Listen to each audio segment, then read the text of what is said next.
Stormy talks ఛానల్కి స్వాగతం. ఈ రోజు మన ముందున్న రచయిత్రి శ్రీమతి సుందరి నాగమణి గారు. ఈవిడ ఆంధ్ర బ్యాంక్ లో మేనేజర్ గా ఉద్యోగం చేసి తర్వాత రచయిత్రిగా కొనసాగుతూ వచ్చారు. మొదటగా ఈవిడ 1991లోనే 2 కథలు రాసి ఆ తర్వాత 20 సంవత్సరాల విరామం తీసుకుని తర్వాత మళ్ళీ కథలు రాయటం జరిగింది. దగ్గరగా 350 కథల్ని ఈవిడ రాయటం జరిగింది. అయితే చాలా కథలు స్వాతి మాసపత్రికలోను, ఆంధ్రభూమి మాసపత్రికలోను మరియు కౌముది వెబ్ మ్యాగజైన్లో ప్రహేళికలు రాస్తూ వచ్చారు. ఈవిడ అభిరుచుల్ని, ఈవిడ రాసిన పుస్తకాలని ఈవిడ ఒక్కొక్కటిగా ఆవిడని అడిగి పరిచయం చేసుకుంది. నమస్కారం అండి సుందరి. నమస్కారం అండి. అయితే మీరు చాలా పుస్తకాలు రాయటం జరిగింది. నా ముందు ఉన్న పుస్తకాలు మీకు చూపిస్తున్నాను. పూల మనసులు అనే ఒకటి, తర్వాత నువ్వే కడలివైతే, నాకు దొరికిన కొన్ని మాత్రమే మేము ముందు పెడుతున్నాను. అలాగే ఈవిడ 100 పద్యాలు మణిదీపికలుగా రాశారు. మనకు శతకాలు తెలుసు, వేమన శతకం, కుమార శతకం, దాసరి శతకం ఇవన్నీ అనుకుంటూ ఉంటాం. ఇలాగే ఈవిడ మణిదీపికలు అంటూ చాలా మంచి తెలుగువాడి చక్కటి పద్యాలు రాయడం జరిగింది. ఇవన్నీ ఆవిడ చేతే మీకు పరిచయం చేయిస్తాను. అలాగే అక్షర సుమాలు అని చెప్పేసి తెలుగు మీద కూడా ఈవిడ ప్రాక్టీస్ అనుకోవడం, పరిశోధన అన్నది తెలుగు ఇప్పుడు చాలా మంది మర్చిపోతున్న తరుణంలో ఏ వర్డ్ ఎలా పలకాలి అని చూసి మరి ఈవిడ ఈ పుస్తకాన్ని అనుభవించడం జరిగింది. అక్షర సుమాలు.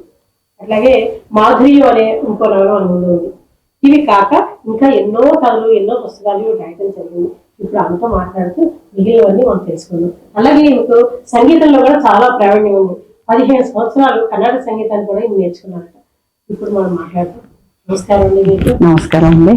అయితే చాలా పుస్తకాలు రాశారు. పుస్తకాలు రాయడానికి మీకు అసలు ఫస్ట్ ప్రేరణ ఏంటి? ఎందుకు రాయాలనుకున్నారు?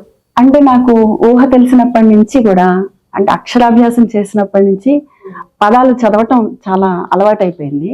కథలంటే పిచ్చి ప్రేమ.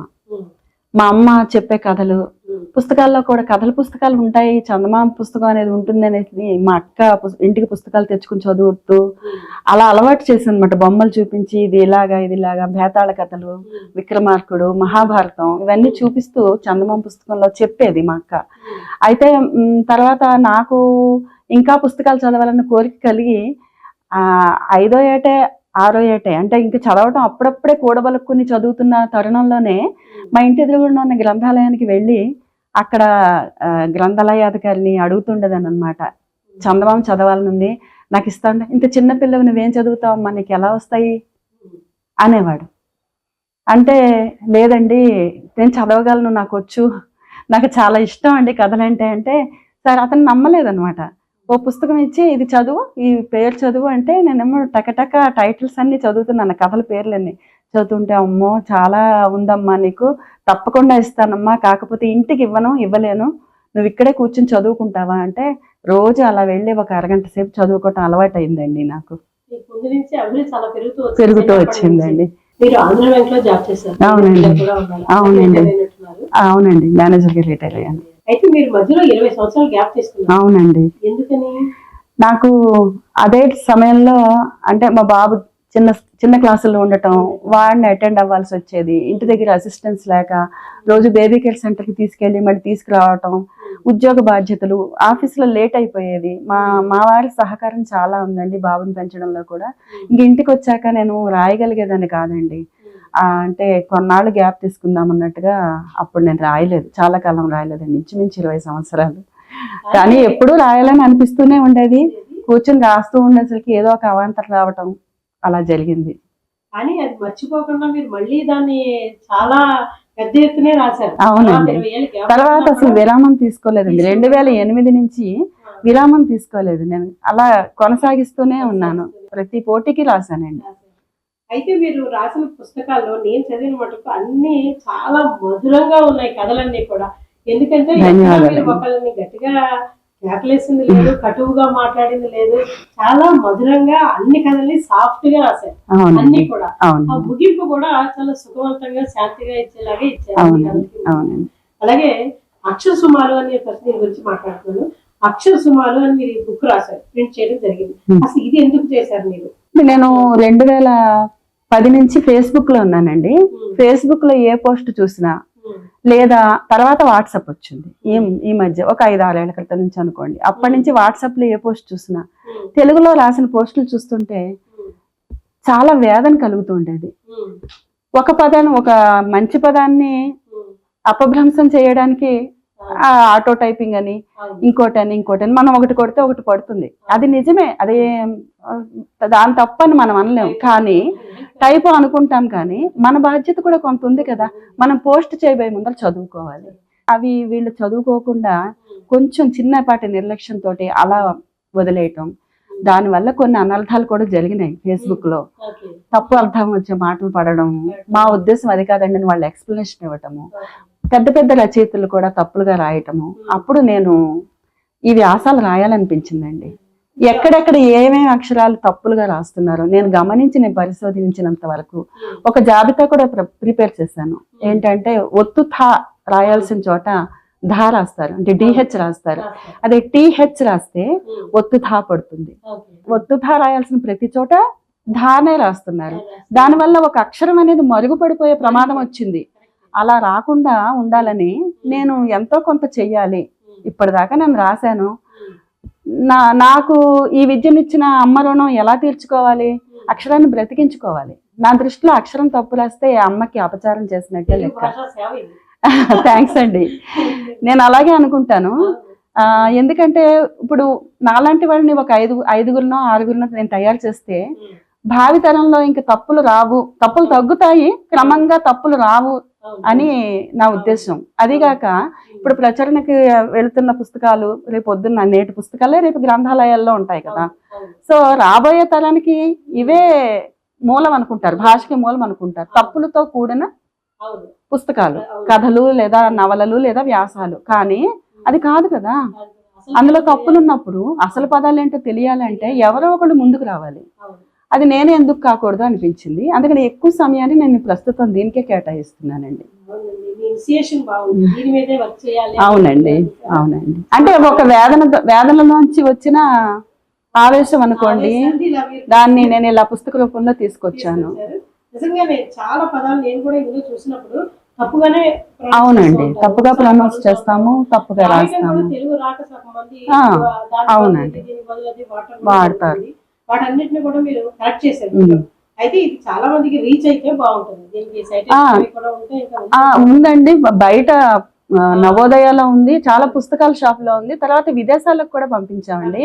అక్కడ బాగా ప్రాచుర్యం పొందింది ఇది అమెరికాలో. చెప్పాలంటే మీరు బతికించడం అన్నమాట కాదు, చాలా సరిదిద్దుతున్నారు. అవునండి, అవునండి. ఇది చాలా పనికొచ్చే పుస్తకం అండి. మీకు తెలుగు రాయటం వచ్చా అని చెప్పేసి పుస్తకానికి క్వశ్చన్ చేశారు. కాబట్టి ప్రతి ఒక్కళ్ళు తెలుగు మాట్లాడాలనుకున్నా కూడా, లేదా తెలుగు ఎక్కడన్నా రాయాలి అనుకున్నా కూడా ఈ పుస్తకం మన దగ్గర ఉంటే కనుక ఏది తప్పు ఏది ఒప్పు అని తెలుసుకుని రాయొచ్చు. ఇందులో ఒక ఉదాహరణ మీకు చెప్తాను నేను. శశి అని రాయటానికి శశి అని రాస్తున్నారు. అవునండి, డిఫరెన్స్ తెలియట్లేదు. శశి అనేసరికి చంద్రుడు అని మారిపోతుంది. అవునండి, శశి అంటే అది వేరే అర్థం, ఆరోగ్యం, ఆరోగ్యం అని. అవునండి. అలాగే శాఖము, శాఖము పలకటం కూడా కొంతమందికి రెండు ఒకేలా పలుకుతారండి.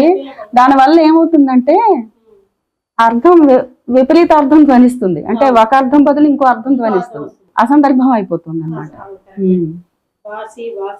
అవునండి, అవునండి. ఒకేలా ఉండే వర్డ్స్ తీసుకొని డిఫరెన్స్ ప్రిపేర్ చేసి రాసేసారు.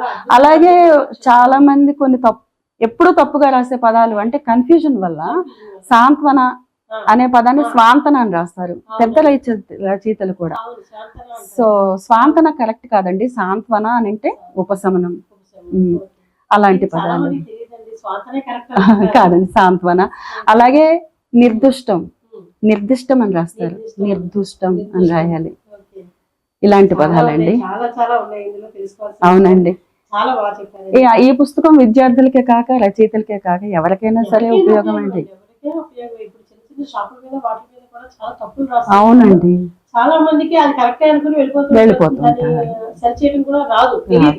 ఇప్పుడు శాకాహార హోటల్, ఫలహారశాల అనడానికి శాఖ, శాఖ అంటే బ్రాంచ్ కదండి, అది రాస్తారు కొమ్మ. నిజంగానే ఈ అక్షర సుమాలు అందరి దగ్గర ఉండవలసిన పుస్తకం, చాలా ఉపయోగపడుతుంది అందరికీ కూడా. అట్లాగే మణిదీపికలు, అసలు ఈ మణిదీపికలు రాయాలని ఎందుకు అనుకున్నారు మీరు? నాకు చిన్నప్పటి నుంచి వేమన పద్యాలన్నా, బద్దెన గారు రాసిన సుమతి శతకం అన్నా చాలా ఇష్టం. అందులో వాళ్ళు ఏం చెప్పారు అంటే శతకం అంటే ఒక దేవుణ్ణో లేకపోతే ఒక భక్తి మార్గాన్నో లేకపోతే ఇంకేదన్నా అమ్మవారినో అలా తీసుకుని కూడా రాయొచ్చు, అది భక్తి మార్గం. కానీ వీళ్ళు ఏం చేశారు, సమాజంలో కనిపించే అవకతవకల్ని లేదా సమాజంలో కనిపించే దురాచారాలని, మనుషులు ఎలా ఉండాలి, వాళ్ళ వర్తన ఎలా ఉండాలి, వాళ్ళ నడవడిక ఎలా ఉండాలి, ఎలా ఉండకూడదు అట్ ది సేమ్ టైం అలా రాశారు కదా. వాళ్ళని ఆదర్శంగా తీసుకుని నేను చూసిన ప్రపంచంలో నాకు కనిపించిన దోషాలు లేదా నాకు కనిపించిన లోపాలు, అంటే మనుషులు ఇలా ఎందుకుంటున్నారు అనే ఆవేదనతో స్వార్థం పెరిగిపోయింది, ప్రేమ తరిగిపోయింది ప్రతి చోట. ఆప్యాయత అనుబంధం లేవండి, సొంత అన్నదమ్ముల్లోనూ లేవు, ఫ్యామిలీస్ లోనే ఉండడం లేదు. అది బ్రతికించాలన్న తాపత్రయంతో రోజుకొక పద్యం చొప్పున రాసి, రోజుకొకటి రాశానండి. రోజుకొక పద్యం చొప్పున రాసి మొత్తం 108 రోజుల్లో 108 పద్యాలు కంప్లీట్ చేసి శతకం చేసుకున్నాను. అంటే ఆటవేళలో రాశానండి. కాదండి,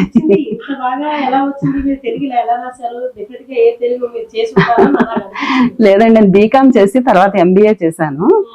ఇప్పుడు పదవీ విరమణ తర్వాత ఇప్పుడు MA తెలుగుకు వెళుతున్నాను రాసేసాక.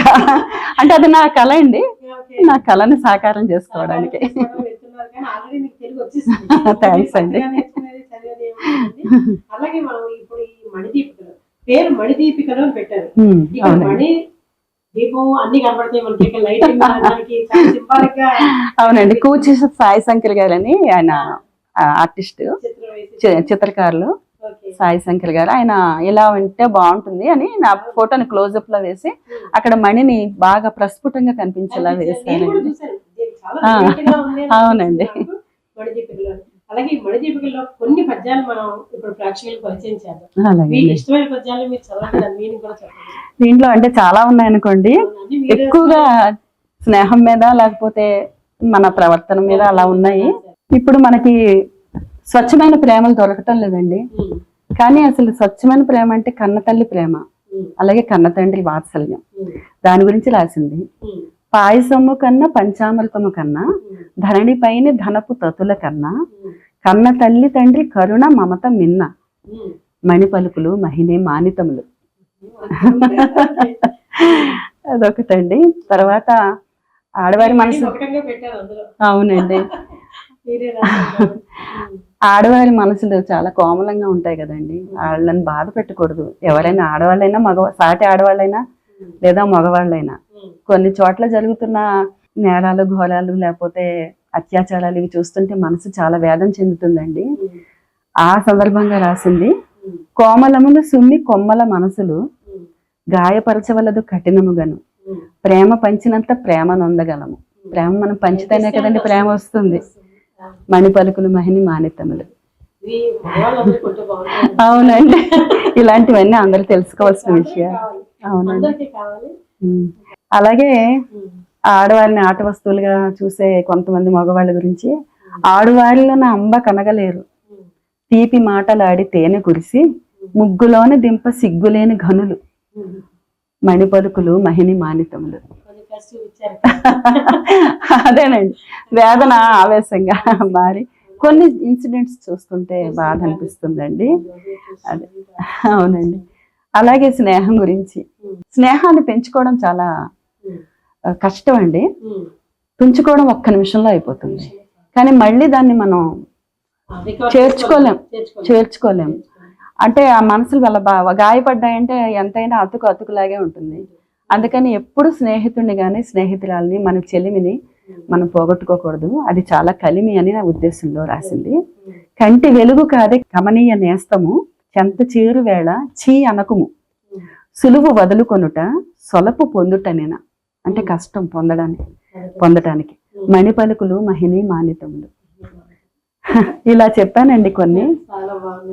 అలాగే అహంకారం అసలు వద్దు అని అనడానికి, ఎన్ని సిరులు కలిగి ఎంత చదివినను గర్వం ఒకటి చాలు కలము కూల. భూమి మీద కూలిపోవడానికి గర్వం ఒకటి చాలు. వినయ మెరుగునెట్టి విద్యలే వ్యర్థము మణి పలుకులు మహిని మానితములు. ఇలా అవునండి, అలా కొన్ని చెప్పడానికి ప్రయత్నించాను. ఎంతమందికి చేరినా నేను 2 నిమిషాల్లో రాస్తానండి.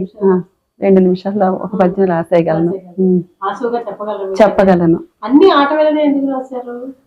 ఆటవేళది అన్నింటికన్నా అత్యంత తేలికైన పద్యం అండి. తేలికైన పద్యం, నలుగురిలోకి ఈజీగా వెళ్ళగలిగే పద్యం, పాడుకోవడానికి చదువుకోవడానికి వీలు కలిగిన పద్యం. అందుకనే దాంట్లో రాశాను, దాన్ని ఎన్నుకున్నాను. నాకు అంటే మిగతా ఛందస్సులు కూడా తెలుసు. ఇప్పుడు నేను కొంతమందికి పద్య రచన కూడా నేను ఆన్లైన్ ద్వారా నేర్పిస్తున్నాను. నరుడికి మృగానికి గల తేడా, నా మృగమే మిన్నా అని చెప్పడం నా ఉద్దేశం. క్రూర మృగముకైనా కొంత నీతి కలదు, పొట్ట కొరకే వేట బూనునప్పుడు. కేవలం ఆకలి తెచ్చుకోవడానికి అది వేటాడుతుంది. నరుని తీరు వేరు పరమ కిరాతుండు, మణిపలుకులు మహిని మానితములు. అవునండి, కొంచెం అతిశయోక్తి. దూరం ఎక్కువనొచ్చు భారము తొలవకు, అడుగు వేసినంత అడుగు దవ్వు. దూరం తగ్గిపోతుంది పాదం వేస్తే. యోజనములైన ఓర్మి దాటగలము, ఓర్పుతో మనం యోజనాలైనా దాటేయగలం. మణిపలుకులు మహిని మానితములు. అలాగే ఇంకోటి, మనం ఏదైనా మంచి పని చేద్దామని ఇవాళ కాదు రేపు, రేపు కాదు ఎల్లుండి అని వాయిదా వేసేస్తుంటాం.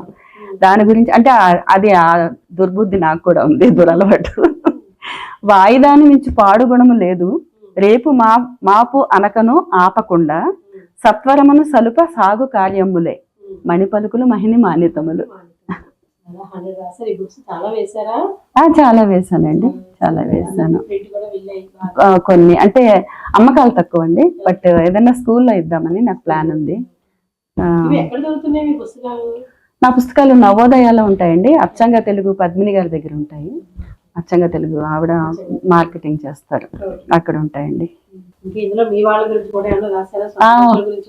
ఉన్నాయండి, అంటే తోబుట్టువుల గురించి, అంటే వాళ్ళ గొప్పతనం గురించి అవి ఉన్నాయి.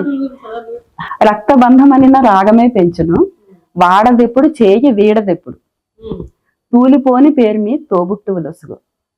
ఎప్పటికీ ఆ తోబుట్టువులు ఇచ్చే ప్రేమ తూలిపోదు, నిలకడగా ఉంటుందని. మణిపలుకులు మహిని మానితములు రాశానండి. అలాగే తల్లిదండ్రుల గురించి, తలువమెప్పుడు భక్తి తల్లిదండ్రుల నీవు, జన్మమిచ్చిరి మరి జ్ఞానమెల్ల, వస్తు సంపదలను వాత్సల్యము నొసగే, మణిపలుకులు మహిని మానితములు.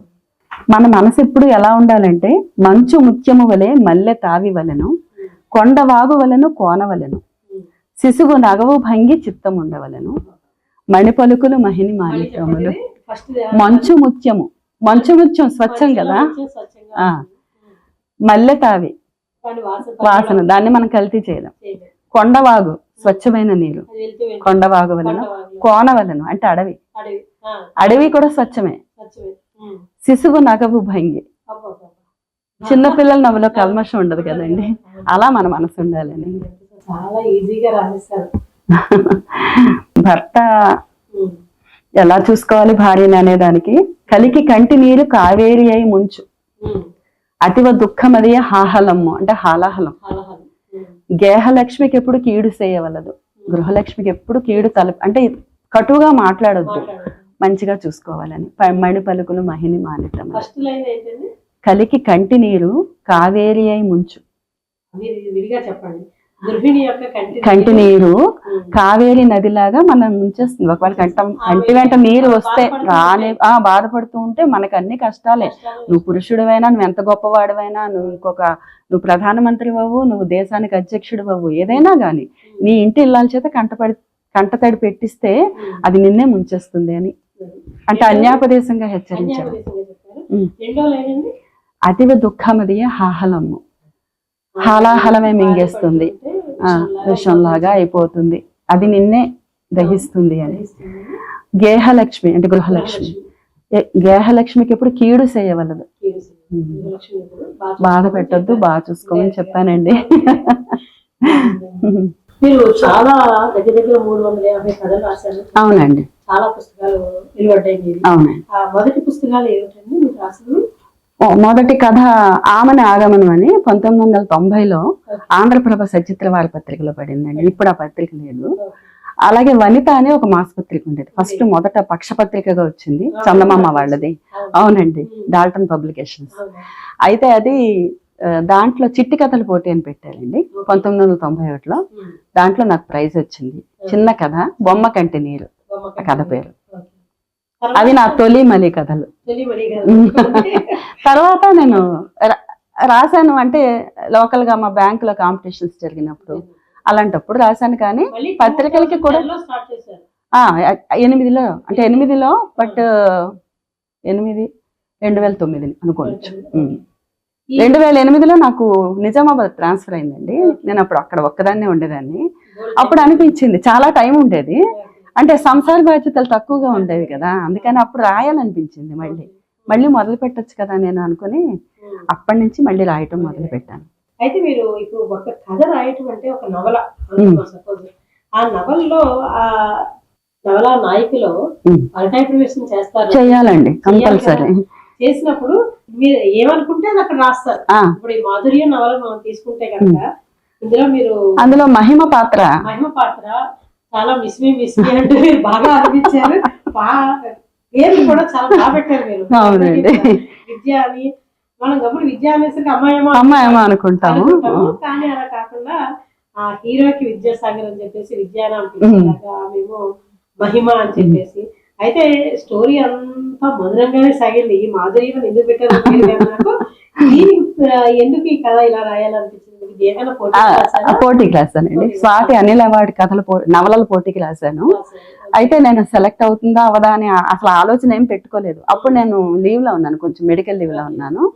మెడికల్ లీవ్ లో ఉండి నాకు ఎప్పుడైనా కూడా అలా ఖాళీగా మంచం మీద పడుకోవటం ఇష్టం ఉండదు. అంటే నిజంగా సిక్ అయినా కూడా దాన్ని ఆ సమయాన్ని ఎలాగోలా యూటిలైజ్ చేసేసుకోవాలి. అందుకని నవల మొదలు పెట్టాను, ఎలాగో పోటీ ఉంది కదా అని చెప్పి. తొలి నవల అంటే అంతకుముందు నేను కాలేజీలో ఉండగానే ఇంటర్మీడియట్ చదివేటప్పుడే మొదలు పెట్టాను. 2-3 నవలలు రాశాను, అవి దేనికి పంపలేదు అనుకోండి. కానీ అప్పట్లోనే నా శైలిని చాలా బాగా మెచ్చుకునేవాడు మా ఫ్రెండ్స్ అంతా. సరే ప్రేమ కథ ఎందుకు రాయకూడదు? ఇందులో ఉదాహరించిన కాలేజీ మా కాలేజీ, నేను చదువుకున్న కాలేజీ వైఎన్ కాలేజీ నరసాపురం, అది నేపథ్యంగా తీసుకుని రాశాను. అంటే మహిమ పాత్రలో నేనే పరకాయ ప్రవేశం చేసి నా కాలేజీ డేస్ అన్ని అలా గుర్తు తెచ్చుకుంటా. అంటే అందులో ప్రేమ కథ అంతా కల్పితంగానే, మిగతా అంతా కూడా నా కుటుంబ పరిస్థితులు, నా పేరెంట్స్ కుటుంబ పరిస్థితులు అలాంటివే. అదే అన్నమాట, అందులోనే అదే రిఫ్లెక్ట్ అయింది. చెప్పండి. సూక్ష్మంగా అంటే మహిమ అనే అమ్మాయి విద్యాసాగర్ అనే అబ్బాయి ప్రేమించుకుంటారు. అనివార్య కారణాల వల్ల వాళ్ళకి పెళ్లి కాదు, విడిపోవలసి వస్తుంది. విద్యాసాగర్ తన తండ్రి బలవంతం మీద ఒక ఆవిడ మెడలో తాళి కడతాడు. మహిమ బాధ్యతల వల్ల పెళ్లి చేసుకోకుండా అలాగే ఉండిపోతుంది. కానీ ఆమె తన స్నేహితురాలైన ప్రియా అనే అమ్మాయి కూతుర్ని, ఆ ప్రియ పేరెంట్స్, ఆ పాప పేరెంట్స్ ఇద్దరు చనిపోతారు. అప్పుడు పాపని దత్తత తీసుకుని పెంచుకుంటూ ఉంటుంది, సొంత పాపలాగా.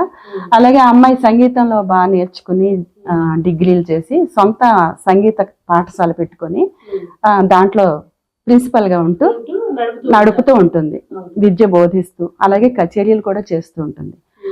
అలాగే విద్యాసాగర్ లండన్ వెళ్ళిపోతాడు, ఈమె పెళ్లి చేసుకున్నాక వెళ్ళిపోతాడు. అక్కడ అతని భార్య పోవటం, అతనికి ఒక పాప పుట్టడం జరుగుతుంది. ఆ పాపను తీసుకుని ఇండియా వచ్చి అనుకోకుండా ఈ స్కూల్లోనే జాయిన్ చేస్తాడు. అక్కడ వాళ్ళిద్దరు మళ్ళీ కలుస్తారు. కలిసిన తర్వాత వాళ్ళిద్దరూ కలవాలి అని అనుకోవటం కన్నా పిల్లల మధ్య చెలిమి బాగా పెరుగుతున్నప్పుడు పిల్లలిద్దరూ వాళ్ళిద్దరిని కలపాలనుకుంటారు, పేరెంట్స్ లాగా. ఇందులో ఉండే ఒక ప్రత్యేకత ఏంటంటే మహిమ విద్యాసాగర్ ఆ 2 పాత్రలు కాకుండా మిగతా పాత్రలు అన్ని కూడా సంగీత విద్వాంసుల పేర్లు ఉంటాయి. అవునండి, వీళ్ళవి మాత్రం వేడిగా పెట్టాను. ప్రియా అంటే ప్రియా సిస్టర్స్ లోంచి ప్రియా తీసుకున్నాను. అలాగే ఇంకా చిన్నపిల్లలు సంకీర్తన అంటే కీర్తన, అన్నమయ్య సంకీర్తన లాగా. ఆ పాపకి లయ అని పేరు పెట్టాను. అలా అన్నమాట. శృతి అని ఇంకొక పాప. అంటే నేను సంగీతం నేర్చుకున్నాను కదండి, నా సంగీత ప్రియత్వాన్ని నేను ఇలా చాటుకున్నాను. నాకు చాలా ఇష్టం అండి. కాకపోతే నేను సంగీతంలో పూర్తిగా నిష్ణాతురాలని కాలేకపోయాను. ఎందుకంటే దానికి రోజుకి 24 గంటలకి 36 గంటలు వెచ్చించాలి సాధన కోసం. నాకు సాధ్యమయ్యేది కాదు. అందువల్ల నేను కొంతవరకు నేర్చుకున్నాను, కొన్ని కచేరీలు కూడా ఇచ్చాను. ఒకానొక స్టేజ్ లో నేను విరామం తీసుకోవాల్సి వచ్చింది. చాలా చాలా పనులు చేశారు మీరు. జాబ్ చేసుకుంటూ ధన్యవాదాలండి. ఇంటి బాధ్యతలు తీసుకుని మళ్ళీ అది కాకుండా ఈ కథలు రాయటం, దానిలో ఇంకా సంగీతం, అలాగే పూల మనసులు. ఈ అవునండి. పూల మనసులు నేను చదివినప్పుడు ఇవి నాకు వెన్న ముద్దలా కనిపించాయి అన్ని కథలు కూడా. ఎందుకంటే అసలు ఎక్కడ కూడా అతి సెన్సిబుల్ గా రాశారు కథలన్నీ కూడా. ఇందులో ఒకటి రెండు కథల గురించి మనం మాట్లాడదాం. అలాగే అండి. ఇప్పుడు దేశమాత చల్లని పడి తెలియ ఒక దేవుడి గుడి అంటారు కదా, దీని గురించి చెప్పండి. ఒక యువకుడు అమెరికా వెళ్ళి చదువుకోవటానికి అక్కడ ఉద్యోగం దొరక్క తిరిగి వచ్చేయడం, వచ్చే అది కథాంశం. అవును. మా అబ్బాయి అవును. స్వీయ అనుభవం అన్నమాట. అనుభవం. అయితే ఇక్కడ నాకు ఏమనిపిస్తుంది, 2017 లో రాశారు ఆ కథ. అవునండి. ఇప్పుడున్న సినారియో అది నాకు అప్పుడే మీరు రాశారు అంటే అప్పుడు తను అప్పుడే తిరిగి వచ్చాడు. అప్పుడే తిరిగి వచ్చారు కదా, ఏంటంటే వెంటనే రాసిన కదా. వెంటనే రాసిన కదా అన్నమాట. కానీ ఇప్పుడు నిజంగా కళ్ళ కట్టినట్టు జరుగుతుంది. అవునండి. ఇప్పుడు ఇలా ఉంది అని అనుకున్నాను నేను చూసి. అతను ఎందుకు వచ్చేసాడు అంటే అక్కడ పరిస్థితులు ఇప్పుడు ఏవైతే ఉన్నాయో అక్కడ వెళ్ళిపోమని ఉండమని చేయమని అప్పటికే ఉన్నట్టు. అప్పటికే ఉందండి. అప్పుడు ట్రంప్ ఫస్ట్ టైం వచ్చాడు. ఫస్ట్ టైం వచ్చారు. వచ్చినప్పుడు జరిగిన. అలాగే దానం చేసిన తరుణోదయ అని విద్య గురించి మీరు రాశారు. అవునండి. ఈ విద్య ఇది కూడా చిన్నగా చెప్పండి. విద్య అనేది నిజంగానే అది గొప్ప సిరి అండి. అది మనం ఒకరికి ఇస్తే తగ్గిపోయేది కాదు. అందుకని అదేంటంటే చాలా విలువైనది. మనకి దారి చూపించేది, బ్రతుకు తెరుగు చూపించేది విద్య. అందువల్ల ఆ కథ రాశాను. అది దీనికి ప్రేరణ ఏంటంటే తీయ తీయని తేనెల మాటలతో అని ఒక పాట ఉంది కదా, దాంట్లో దానము చేసిన తీయ తీయని తేనెల మాటలతో తీస్తారు సుమా గోతులు నమ్మవద్దు. దాంట్లో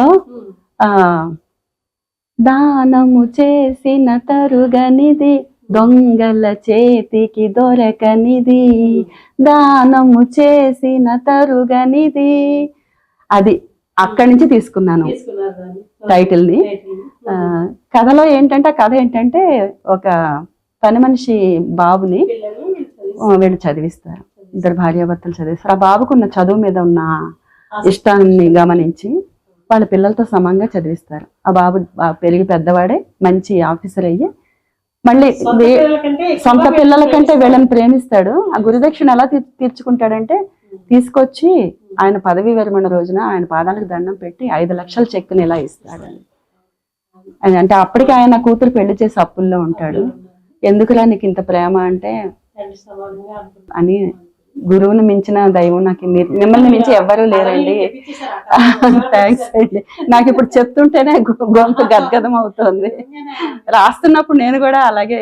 నాకు ఇంకో డౌట్ అండి, ఇప్పుడు ఆ కథలు రచయితలు రాస్తూ ఉంటారు కదా, రచయితలు రాసినప్పుడు ఇలాంటి సన్నివేశాలు మీకు కూడా బాధ వస్తుందా రాదా? ధారాపాతంగా కారిపోతూ ఉంటాయండి. కళ్ళు తుడుచుకోవటం రాయటం, తుడుచుకోవటం అంటే కంప్యూటర్ లోనే రాస్తామండి. అయినా కూడా పూల మనసులు కథ కూడా నిజంగా వీళ్ళందరూ పూల మనసులే. అవునండి. ప్లస్ ఇంట్లో వాళ్ళు అది నా నిజ జీవితంలో నా అనుభవం. అవునండి. అవునండి. ఆ చుట్టూ పూల దుకాణాలు ఉంటాయి. సాయంత్రం అయ్యేసరికి మల్లెపూలు పెట్టుకుని అమ్ముతుంటారు అమ్మాయిలు. అవునండి. అవును.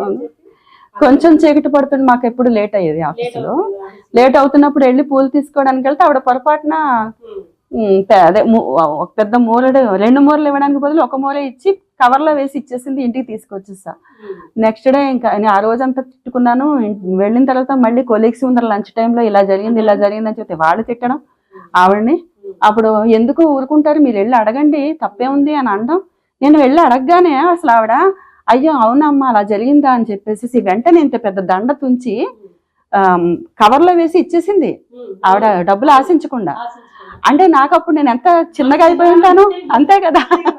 నేను అల్పత్వం బయటపడింది. నేనెక్కడ అమ్మాయి ఎక్కడ, అంటే మనం సంపాదించుకునే దాంట్లో ఆ అమ్మాయి సంపాదించుకున్నది ఇంతే, కానీ అంతలో కూడా అంత నిజాయితీగా ఉందనిపించి నాకు నేను అల్పురాలుగా తోచిన క్షణం అది.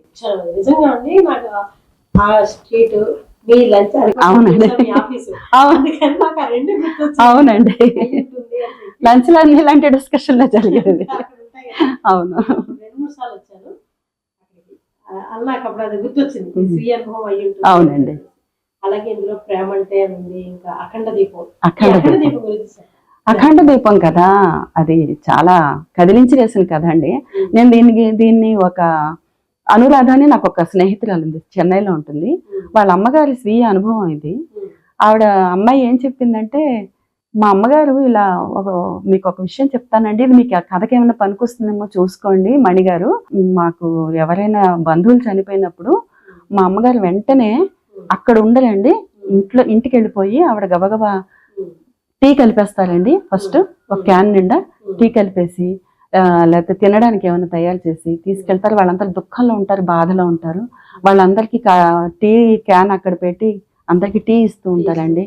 ఏడవడానికైనా ఓపిక ఉండాలి కదా అని చెప్పిందండి. అంతేకాదు మళ్ళీ అదే అంతిమ సంస్కారం అయిపోయి తిరిగి వచ్చిన తర్వాత వచ్చేసరికి వాళ్ళు చాలా అలిసిపోయి దుఃఖంతో, నీరసంతో, బాధతో ఉంటారు. ఆకలేసిస్తూ ఉంటుంది. ఎవరు వండి పెడతారండి? ఇంట్లో అందరూ అదే పరిస్థితిలో ఉంటారు కదా. ఈలోగా వెళ్ళి మా అమ్మ వంట చేసి ఒక 10-20 మందికి వంట చేసేసి క్యారేజీలు పట్టుకెళ్ళి అక్కడ వడ్డించేసి తినిపించదండి. అంటే నేను మూవ్ అయిపోయానండి. నాకు తెలియదు ఆ ఇన్సిడెంట్ ఇలా ఉంటాయని. అదే అండి. అప్పుడు క్యాటరింగ్లు అవి ఏమి లేవు. అలా గమ్ముగా క్యాటరింగ్ ఇస్తున్నారు కానీ అప్పుడు ఊర్లో వాళ్ళు సహాయం చేయడం, అవునండి, ఇవ్వడము. ఆ టైంకి 20 మంది ఎంతమంది అసలు వాళ్ళు ఏమో ఆలోచించేవాళ్ళు కాదు. ఇచ్చేసేవాళ్ళు. అది ఒక సేవ అండి. అది ఒక సేవ. తెలియకుండా ఆ టైంకి వాళ్ళు ఏం చేసుకుంటారు, ఎంతో దుఃఖంలో ఉంటారు వాళ్ళు. ఇది అవునండి, వాళ్ళు కూడా ప్రాణం లేచి వచ్చినట్టు ఉంటుంది. ఎవరో ఒకళ్ళు ఆ టైం భోజనం అయితే చేయాలి. అవునండి. ఈ కథ తెలుగు వెలుగు అనే పత్రికలో పడింది, ఈనాడు వాళ్ళది. దీనికి చాలా మంచి పేరు వచ్చిందండి. చాలా మంది ఫోన్ చేసి అభినందించారు. కానీ అసలు అంటే నేనే రాస్తూ కూడా నేను ఆపేసి మళ్ళీ నేను సంపాదించుకుని మళ్ళీ రాసిన కథ అది. చాలా అంటే సెంటిమెంటల్ గా ఉంటుంది, బాగా దుఃఖంగా ఉంటుంది అనమాట రాస్తుంటే. అలాగే ఈ కోయిలకు రుజువు లేదు, ధర్మో రక్షతి రక్షిత ఉన్న కథలు. ధర్మో రక్షతి రక్షిత గురించి ధర్మో రక్షిత రక్షిత. ఎవరికైనా మంచి చేస్తే ఆ మంచి మనకి రక్షగా నిలుస్తుంది. దాంట్లో ఏంటంటే ఒక భార్యాబాధితుడైన యువకుడు ఉంటాడు. అతని మీద ప్రస్తుతం స్త్రీలకు అనుకూలంగా ఉన్న గృహహింస అనే చట్టానికి సంబంధించిన దాంట్లో ఉన్న మరో భాగాన్ని వాళ్ళకి రక్షగా చేసుకుని అతని భార్య, అతని అత్తగారు అతన్ని హింస పెడుతూ అతని డబ్బులు ఆక్కుంటూ అతని కోర్టుకి ఈడుస్తారు. అయితే పక్కింట్లో ఇంకొక స్త్రీ ఉంటుంది. ఆమె భర్త అత్తగారి వల్ల బాధితురాలు. కానీ ఆమెకి కొద్దో గొప్ప సాంత్వనం ఇచ్చేది ఇతనే. అక్క అని పిలిచేవాడు, ప్రేమగా మాట్లాడేవాడు, ఆమె మీద పూర్తి సానుభూతి పరుడు. ఆమెకి ఏమనిపిస్తుందంటే, సరే నేను ఎలాగో ఇరుక్కుపోయాను ఇక్కడ, నేను ఇందులోంచి బయటికి రావాలంటే ఎప్పుడొక దేవుడు అనుగ్రహిస్తే రాగలనేమో, కానీ ఆ అబ్బాయిని రక్షించాలి ఫస్ట్. అనవసరంగా తప్పుడు కేసులు బనాయించి అతన్నేమో జైల్లో పెట్టారు అని చెప్పి ఆ అమ్మాయి పనుందని చెప్పి అది డాక్టర్ దగ్గరికి వెళ్తున్నానని అబద్ధం చెప్పి వెళ్ళి లాయర్ని కలిసి తనకు తెలిసిన లాయర్ని అతన్ని విడిపిస్తుంది అనమాట. విడిపించినప్పుడు తర్వాత అప్పుడు అతను అనుకుంటాడు, ఒక చిన్న చిరునవ్వు మంచి మాట నేను ఇచ్చింది ఆ అక్కకి, కానీ అక్క తను ఎంత రిస్క్ చేసి నన్ను రక్షించింది. సో నేను ఆ అమ్మాయి ఉన్న నరక కోపం నుంచి ఆమెను తప్పిస్తాను అని అనుకోవడంతో కథ ముగుస్తుందండి. అదే ధర్మ రక్షతి రక్షిత తెలియచేయటం అండి. కొన్ని పరిస్థితుల్లో ఉన్న స్త్రీలకి రక్షణగా ఉండవలసిన చట్టాలని కొంతమంది స్వార్థపరులు ఎలా దుర్వినియోగం చేసుకుంటున్నారో తెలియజేయటానికి రాసిన కథ. అవునండి. తలసీమియా వ్యాధి అండి, చిన్నపిల్లల్లో రక్తంలో ఉండే ప్రాబ్లం వల్ల వచ్చేది అది. దానివల్ల చాలా మంది, ముఖ్యంగా శ్రీకాకుళం జిల్లాలో, విజయనగరం జిల్లాలో చాలా మంది చనిపోతున్నారండి పిల్లలు. వాళ్ళ కోసం ఏంటంటే వాళ్ళకి నిరంతరం రక్తదానం చేస్తూ ఉండాల్సిందే పిల్లలకి బతకాలంటే. అప్పటికి ప్రభుత్వం తీసుకోలేదు, ఆరోగ్యశ్రీలో కానీ లేకపోతే ప్రభుత్వ పథకాలలో కానీ అప్పటికి తీసుకోలేదు. మా ఆశ్రయాన్ని ఒక సంస్థ ఉంది, అంటే ఇప్పుడు ప్రస్తుతం యాక్టివ్గా లేదు, అప్పుడు మేము బాగా రక్తదానాలు అవి చేసేవాళ్ళం. మాలతి గారని మాకు తెలిసిన ఒక ఫ్రెండ్ ఉన్నారు, తను నడిపించేది అనమాట. ఇలా వందలాది పిల్లల్ని దత్తత తీసుకొని మేము ప్రతి నెల క్యాంపులు నిర్వహించి రక్తదానాలు చేసి వాళ్ళకి గోధుమ గడ్డి పౌడరు, రక్తం పడటానికి బలమైన ఆహారం, అలాగే కొంత డబ్బు సహాయం చేసేవాళ్ళం మేమందరం విరాళాలు వేసుకుని.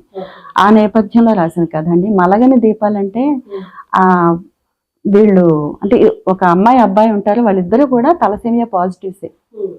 వాళ్ళు పెళ్లి చేసుకోవాలంటే, పెళ్లి చేసుకుంటే పుట్టబోయే అబ్బాయి ఖచ్చితంగా తలసేమియా పిల్లాడు అవుతాడు. అందుకని ఇద్దరు అతను చేసుకొని అంటాడు.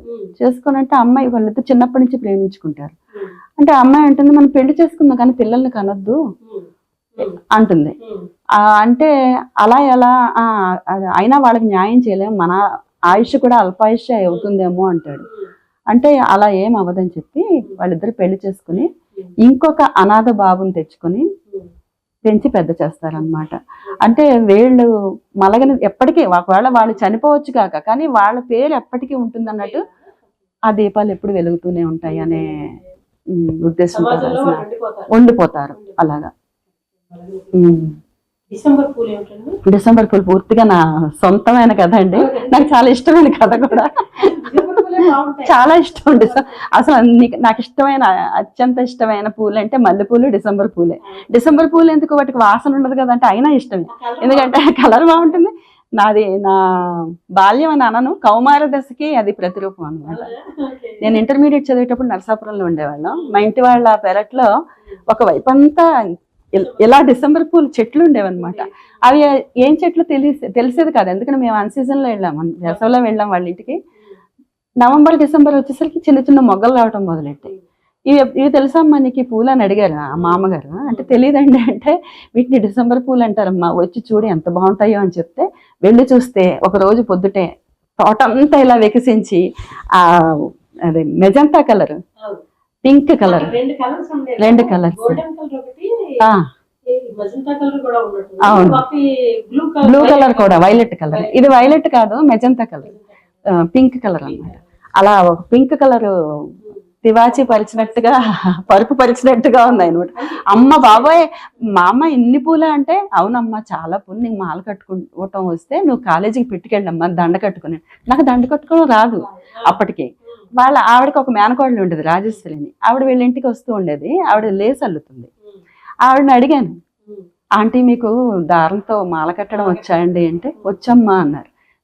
నాకు నేర్పిస్తారా అని, నీకు ఇంకా రాదా అంటే అప్పటికే నా వయసు ఆడపిల్లలందరికీ అన్ని వచ్చి ఉండేవి విద్యలు, నాకు రాదండి ఎవరు నేర్పించలేదంటే, నేర్పిస్తానమ్మా పూలు తెచ్చుకో అని చెప్తే పూలు తెచ్చుకొని పాపం వాటి తీగలన్నీ కోసేసి మొదట్లో 4 రోజులు పట్టింది. 5వ రోజు నుంచి నా దండ నేనే బాగా అల్లుకోవడం మొదలు పెట్టాను. ఇంత పెద్ద పెద్ద దండలు. అవునండి, అవునండి, గొబ్బి పూలు అంటాం, చాలా అందంగా ఉంటాయండి. అవును, మెరుపు మెరుపు అద్భుతంగా ఉంటుంది. అయితే ఈ డిసెంబర్ పూల కథలో కూడా ఆ యవ్వనంలో ఉండగా, యవ్వనపు తొలి రోజుల్లో వాళ్ళ ఇంట్లో ఉండి చదువుకుంటున్నప్పుడు వాళ్ళ మనవరాలు చిన్నప్పుడు కలిసి, ఆ పాప చిన్నప్పుడు కలిసి ఈ అక్కతో ఆడుకోవటం, తర్వాత కొన్నేళ్ల తర్వాత అది అయిపోయింది ఆ ఇన్సిడెంట్. తర్వాత కొన్నేళ్ల తర్వాత ట్రైన్లో జర్నీ చేస్తుంటే పక్కన అమ్మాయి కనిపించడం, అమ్మాయి గురించి ఆలోచిస్తుంటుంది, ఆ పాపే కనిపిస్తుంది, చిన్నారి తన పేరు. అక్క బాగున్నావా అంటే, ఎవరమ్మా నువ్వు అంటే, నేను చిన్నారిని అంటుంది. కానీ అమ్మాయి ఫేస్ అంతా కాలిపోయి ఉంటుంది. ఏమైందమ్మా నీకంటే, అప్పుడు బాధపడుతూ చెప్తుంది అనమాట. అనుకోకుండా అమ్మా నాన్న చనిపోయారు నా పెళ్లి చేసిన తర్వాత, నా భర్త శాడిస్ట్, అనుమానపీనుగా, సో నేను చాలా బాధలు పడ్డాను అక్క, ఎదుగో నాకు చూడండి ఎలా మొహం అంతా ఎలా చేసేసాడో అని చెప్పి బాధపడుతుంది. బాధపడితే అప్పుడు ఈమె డిసైడ్ చేసుకుంటుంది అనమాట, ఈమె కొడుకు ప్లాస్టిక్ సర్జన్, అతను కాస్మెటిక్ సర్జన్, అతని ద్వారా అమ్మాయికి వైద్యం చేయించాలని అనుకుంటుంది. అది డిసెంబర్ పూలు కదా. అంటే డిసెంబర్ పూలు వాసన లేనివైనా ఏనాటివో అయినా, అంటే ఆ కథకి సందర్భంగా ఇప్పటికీ నా గుండెల్లో వికసిస్తూనే ఉన్నాయి. ఆ పరిమళాలు అనన్యం, పరిమళాలు నాకు మాత్రమే తెలుసు, లోకానికి తెలియకపోవచ్చు అంతే. ఇప్పటికీ డిసెంబర్ పూలు అంటే చాలా పిచ్చి ఇష్టం. ఆ చెట్టు పెంచుకోవాలని ఎంత ట్రై చేస్తానో దొరకడం లేదు, అదే కలర్ కావాలి నాకు. పూల మనసుల్లో ఎన్నో ఎన్నో అద్భుతంగా ఉన్నాయి, కొనుక్కుని మరీ చదవాలి అని చెప్పి. యువ కళల వైద్య గురించి మనం సూక్ష్మంగా మాట్లాడతాం, ఇందులో కూడా రకరకాల ఉన్నాయి. అవునండి, సుపుత్రి గురించి చెప్పండి. సుపుత్రి అంటే పేర్లోనే సుపుత్రి, మంచి కూతురు, తల్లిదండ్రుల సమస్యను అర్థం చేసుకుని సహకరించే కూతురు. దీంట్లో అందులోనే దుహిత అని ఇంకో కథ ఉంటుంది చూడండి. యాక్చువల్గా దుహిత అంటే కూతురు అనే అర్థం, కానీ ఇందులో చెడ్డ కూతురు అని అని కాదు, అనుకోకుండా అలా కోయిన్సైడ్ అయింది. అందులో కూతురు ఏంటంటే తల్లిదండ్రులను తన స్వార్థం కోసం వాడుకుంటుంది, అలాగే భర్తని ఫోర్స్ చేసి వాళ్ళ చేత కానుకలు ఇప్పించమంటాం, అతను మంచివాడే, మంచివాడు. కానీ అతను నాకు కావాలి, డబ్బు కావాలి, నువ్వు అడిగి తీసుకురా, నువ్వు అడిగితే ఏమనరు, అలా ఇలా అని చెప్పి చేయటం, వాళ్ళ చెల్లెలు వారించడం, అక్క నువ్వు చాలా తప్పు చేస్తున్నావు, అమ్మ నాన్నలు ఆ ఇల్లు రాసిచ్చేయమంటాం, వాళ్ళు ఇంకా ఉన్నారు కదా, బతికుండగానే రాసిచ్చేయమనం కరెక్ట్ కాదంటే, పోవే నువ్వేంటి చెప్పేది నీతి సూత్రాలు అని చెప్పి అమ్మాయి అంటాం. తల్లిదండ్రులు నిజం తెలుసుకుంటారు. తర్వాత సుపుత్రి అని అర్థం. అమ్మాయి కోసం ఇంత చేస్తాం కానీ ఏంటి ఇలా చేస్తోందని చెప్పేసి వాళ్ళు కొంచెం కఠినంగా వ్యవహరించడం. అది అంటే పేరెంట్స్ మీరు పిల్లలకి అన్ని ఇచ్చేయకండి, మీకంటూ మిగిల్చుకోండి అని చెప్పడానికి రాసిన కథ. అలాగే తిమిర సంహారం, తిమిరం అంటే చీకటి, అజ్ఞానం, ఇవన్నీ. అవునండి, అవునవును. తిమిర సంహారం కదా. అలాగే మీరు ఆనంద గోదావరి రాశారు. ఆనంద గోదావరి అండి, అది మంచి ప్రేమ కథ. ఆనంద గోదావరి కూడా ప్రేమ కథ. ఓకే అండి. అలాగే ఇందులో మీరు దారిదీపాలని, ఇంకా దారిదీపాలు, ఆగుగుడిలో ఇద్దరు దేవుళ్ళు, దారిదీపాల గురించి చెప్తాను. దారిదీపాలు కూడా ఏంటంటే ఇది రియల్ గా జరిగిన ఇన్సిడెంట్ కి కొనసాగింపు కథ. ఒక రోజు నేను మా ఫ్రెండ్ మీనాక్షి తను కూడా రచయిత్రే, తనని కలవటానికి స్టేషన్కి వెళ్ళాను, రైల్వే స్టేషన్కి. తను కాకినాడ వెళ్తుంది. తన ట్రైన్ వచ్చాక తన ట్రైన్ ఎక్కించేసి నేను బయటకు వచ్చేసరికి రాత్రి 8:30, 9 అయింది. మేము బాగలింగంపల్లి వరకు, మా ఇంటి వరకు రావాలి. అక్కడ ఆటోలు దొరకలేదు చాలాసేపు. అప్పటికి ఇంకా ఊబర్ ఇవి రాలేదండి. ఆఖరికి ఒక అతను వచ్చాడు కానీ కొంచెం మనిషి నీరసంగా తూలిపోతున్నట్టున్నాడు. ఏమంటే డ్రింక్ చేస్తున్నాడేమో అని భయం వేసింది. కానీ నాకు ఇంకొక సోర్స్ లేదు ఆ టైంలో. అతను ఎక్కించుకున్నాడు. దారిలో ఒక దగ్గర బాగా చీకటి అయిపోయింది. దారిలో ఒక దగ్గర ఎందుకో తెలియదు ఆపేశాడు. ఎందుకు ఆపేవు, భయం, గుండెలు పీచుమంటున్నా కొంచెం మనకి మేకపోతే గాంభీర్యం ఎక్కువ. ఎందుకు ఆపేవు అని గట్టిగా, ఎందుకయ్యా ఆపేవు, టైం అయిపోతుంది కదా వెళ్ళిపోదాము అంటే, లేదమ్మా ఒక్క నిమిషం నీళ్లు తాగాలి అని చెప్పి నీళ్లు తాగి మళ్ళీ 2 నిమిషాలు కొంచెం సేద తీర్చుకొని మళ్ళీ స్టార్ట్ చేసి తీసుకెళ్ళాడు మా ఇంటి దాకా. మా ఇంకా సగం దారిలోనే. అప్పుడు నేను మాటల్లోకి దించాను. నేను జనరల్ గా వాళ్ళతో మాట్లాడుతుంటాను. ఏమైంది, ఎందుకు అలా ఉన్నావు అంటే, నేను పొద్దుటి నుంచి ఏం తినలేదమ్మా అని చెప్పాడు. ఎందుకు తినలేదు అంటే, మాది ఊరు కాదమ్మా, మాది షాద్ నగర్ దగ్గర చిన్న పల్లెటూరు. అక్కడ మాకు చిన్న వ్యవసాయ భూమి ఉంది. ఇంకో కొడుకు ఉన్నాడు, ఇక్కడ ఒక కొడుకు ఉంటాడు. ఆ కొడుకు కూడా ఆటో డ్రైవరే. అయితే నేను అప్పుడప్పుడు ఇక్కడికి వచ్చి ఆటో తోలుకొని, అంటే రెంట్కి ఆటో తీసుకుని ఆటో తోలుకొని నెలకి 4 రోజులు ఉండి కొంచెం డబ్బులు సంపాదించుకుని వెళ్తూ ఉంటాను అన్నాడు. మరి ఎక్కడ ఉంటావు, అప్పుడు మీరు కొడుకు దగ్గరే ఉంటామంటే, కొడుకు దగ్గరే ఉంటానమ్మా, కానీ కోడలు తిండి పెట్టదు అన్నాడు. అదేంటయ్యా అంటే, కోడలికి నేనంటే ఇష్టం ఉండదమ్మా, ఎందుకంటే నేను వాళ్ళ పెళ్లికి ముందు నేను అభ్యంతరం పెట్టానని ఆ కోపం మనసులో పెట్టేసుకుంది. ఇప్పుడు చంటి పిల్లడితో ఉంది, వాళ్ళ వరకే వండుకుంటారమ్మా, నాకేం పెట్టరు అంటే, నాకు ఆటోమేటిక్ గా కళ్ళమట్ట నీళ్ళు వచ్చేసాయండి. ఆకలి బాధ మనకు తెలుసు, అదే చాలా బాధేసింది. అయ్యో మరి ఎలాగా అంటే, ఏం చేస్తావు మరి అంటే, మధ్యాహ్నం పూట ఎక్కడో దగ్గర తింటానమ్మా, కానీ వాళ్ళు వరుస పెట్టి నాకు బేరాలు వస్తూనే ఉన్నాయి, నాకు ఖాళీ దొరకలేదు తినడానికి, బయట తినాలి నేను ఏదైనా కొనుక్కుని అంతేను అని అన్నాడు. మరి పొద్దుటి పూట అంటే, పొద్దుటి కూడా చాయ్ తాగి బయలుదేరానమ్మా. బయట అది కూడా ఇంట్లో కూడా రానివ్వరట, అరుగు మీద పడుకోబెడతారట. మరి అక్కడెందుకు ఉంటావు, ఇంకెక్కడన్నా ఉన్నా సరిపోతుంది కదా అంటే, కొడుకు కదమ్మా ఎలా వదులుకోగలను, వాడిని చూసుకోవాలి కదా, వాడిని చూసుకోవాలి కదా అన్నాడు. అంటే నేను వెంటనే ఏం చేస్తానంటే, మా ఆయనకి ఫోన్ చేసి స్టవ్ మీద కొంచెం బియ్యం పెట్టండి అని చెప్పి ఇంటికి వెళ్ళి అని అతన్ని కూర్చోబెట్టి విస్తర వేసి అన్నం పెట్టానండి. ఆయన 10 కాలాల పాటు చల్లగా బతుకమ్మని దీవించి వెళ్ళాడు. అంటే నాకు ఆ క్షణంలో ఏంటంటే, నాకు బాబా గారి గుర్తొచ్చారండి. ఎందుకంటే అందరికీ హృదయం ద్రవిస్తుంది. మీరు కొంచెం ఎక్స్టెన్షన్ చేశారు.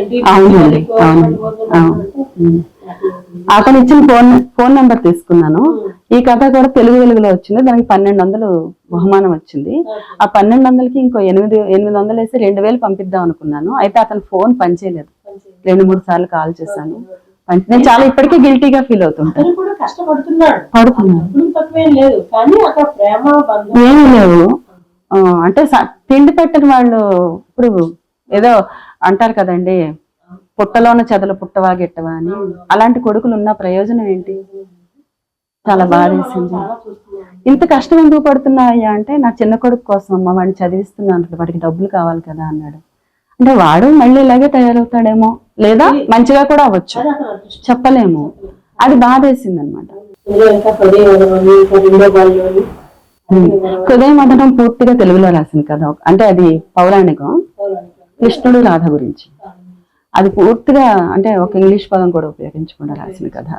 ఈ నువ్వు కడలివైతే టైటిల్ కథ ఒకటి ఉంటుంది, అది కొంచెం పెద్ద కథ అండి. అదేంటంటే ఒక సినిమా హీరోయిన్ కి ఆమె చిన్ననాటి ఫ్రెండ్ కి ఇద్దరికి ఉన్న ప్రేమ, వాళ్ళిద్దరు ఎలా కలిశారు. ఆమెకి సవతి తల్లి ఉంటుంది, ఆమెకి ఏంటంటే ఈమెను సినిమా తారం చేసి యంత్రం లాగా డబ్బు సంపాదించడం, ఆమెకు పెళ్లి చేసే ఉద్దేశం కూడా ఏముండదు.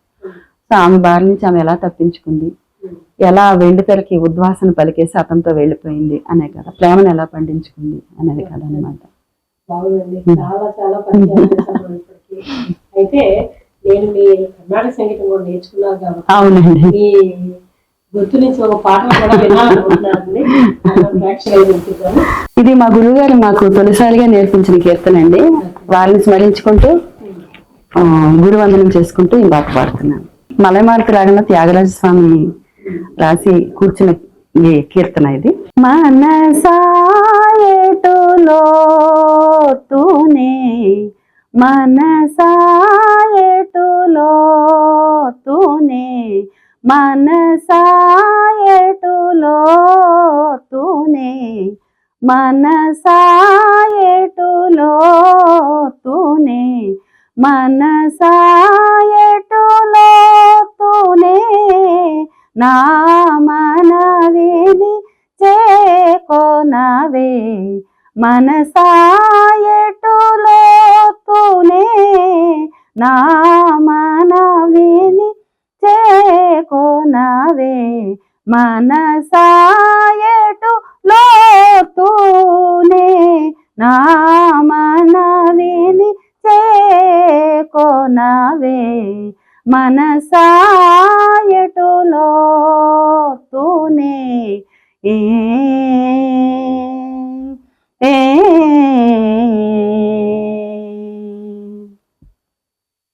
దినకర కుల భూషణుని దినకర కుల భూషణుని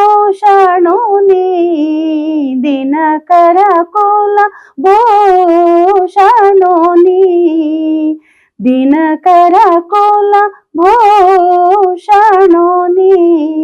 దీనుడవై భజన చేసి దినము గడుపు మనిన నీవు వినవదేల గుణవిహీన మనసాయటులో తూనే నా మనవిని చేకొనవే మనసాయటులో తూనే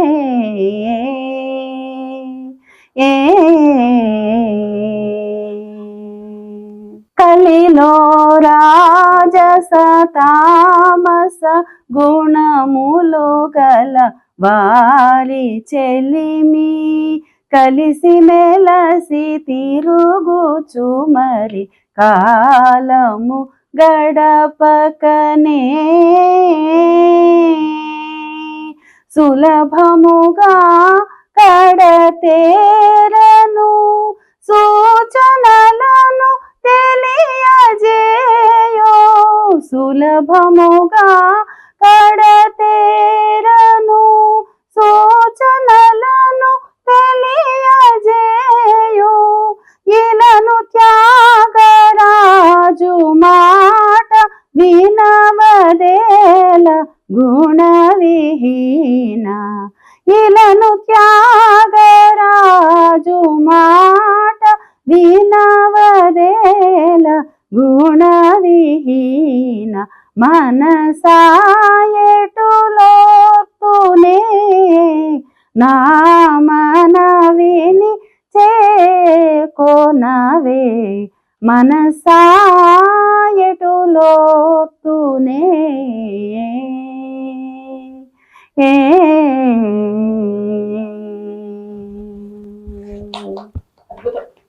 చాలా బాగుపడారు. ధన్యవాదాలండి. చాలా చాలా థ్యాంక్స్ అండి. మీరు మా స్టార్ వి టాక్స్ ఛానల్కి వచ్చి మాకు ఇంటర్వ్యూ ఇచ్చినందుకు మీకు అనేక ధన్యవాదాలు తెలియజేస్తున్నానండి. చాలా చాలా ధన్యవాదాలండి. నేను కూడా చాలా సంతోషంగా ఫీల్ అవుతున్నాను స్టార్ వి టాక్స్ ద్వారా అందరికీ పరిచయం అయినందుకు. మీరందరూ కూడా స్టార్ వి టాక్స్ ఛానల్కి లైక్ చేయండి, షేర్ చేయండి, సబ్స్క్రైబ్ చేయండి. ఇంకా మంచి మంచి విషయాలు, మంచి మంచి పరిచయాలు, మంచి మంచి కార్యక్రమాలతో అలరిస్తున్న స్టార్ వి టాక్స్ని ఎంతో చక్కగా మనం ప్రోత్సహిద్దాం, సబ్స్క్రైబర్స్ అవుదాం, అందరికీ షేర్ చేద్దాం.